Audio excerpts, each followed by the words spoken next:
সবাইকে জানাই অনেক অনেক ভালোবাসা।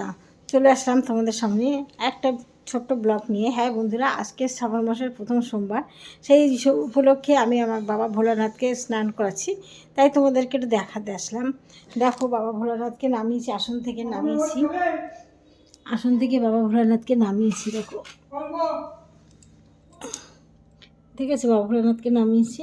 এবার ঠাকুরকে ঘি মধু দিয়ে, আজকে দুধ পাইনি জানো, আজকে দুধ এখনও আমার হাজব্যান্ড যেতে পারলো না স্টেশনে, আর মাকে যে দুধ দিয়ে, বাবাকে যে দুধ দিয়ে যায় সে 10:30 আগে আসে না। দেখো পাগলি মতো লাগছে না, আমি মাথায় শ্যাম্পু করেছি, আজকে ভিডিও করবো তো তাই মাথায় শ্যাম্পু করেছি। এই দেখো, গঙ্গা জল জলের ভিতরে মিশালাম,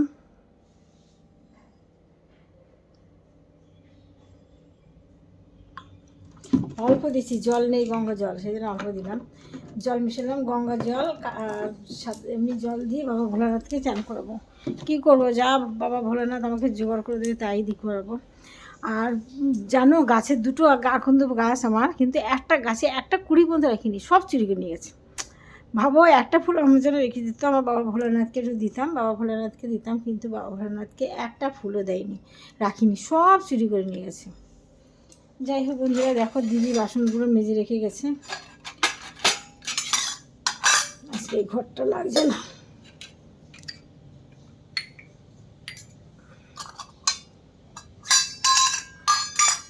বাসনগুলো ধুয়ে দুটো থালায় ঠাকুরকে দিই। আমার মেয়ে জগন্নাথ দেবের জন্য একটা থালা করেছে, আর একটা থালা আমি সব ঠাকুরের জন্য দিই।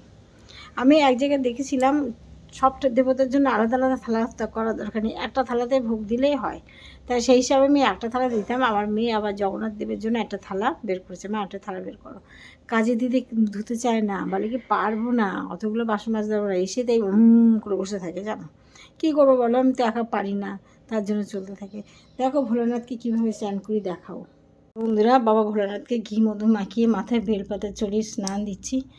দেখো, ওম নমঃ শিবায়, ওম নমঃ শিবায়, ওম নমঃ শিবায়, ওম নমঃ শিবায়, ওম নমঃ শিবায়, ওম নন্দী ভিঙ্গিরাস নমো, নন্দী ভিঙ্গিরাস নমো, নন্দী ভিঙ্গিরাস নমো।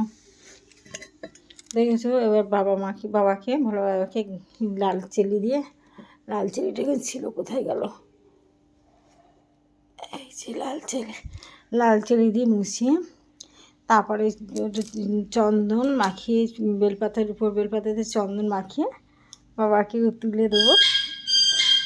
আর ওইদিকে দেখো, প্রদীপ, ঘিয়ের প্রদীপ দিয়ে 1 গ্লাস জল দিয়ে ঐশ্বরী মায়ের পুজো দিয়েছি, ঐশ্বরী মায়ের নাম দিয়ে পুজো দিলাম ওখানটায়।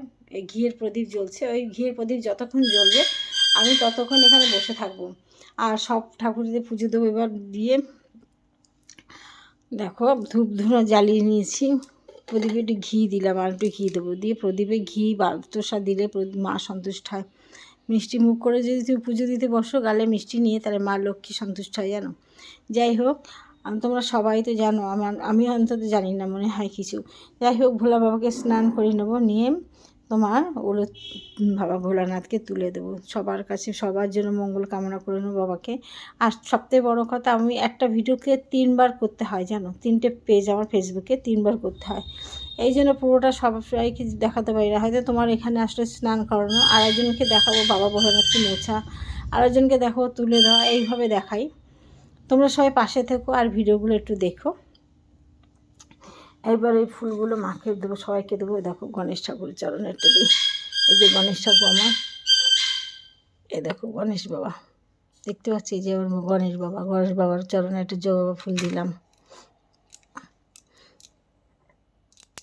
শঙ্খের জল পাল্টাবো। ঠিক আছে বন্ধুরা, তোমরা সবাই ভালো থেকো, আর সবাইকে জানাই একটু বাবা ভোলানাথকে প্রণাম করো, আর আমার একটা লাইক কমেন্ট করো। ভালো থেকো, অনেক ভালোবাসা জানাই সবাইকে।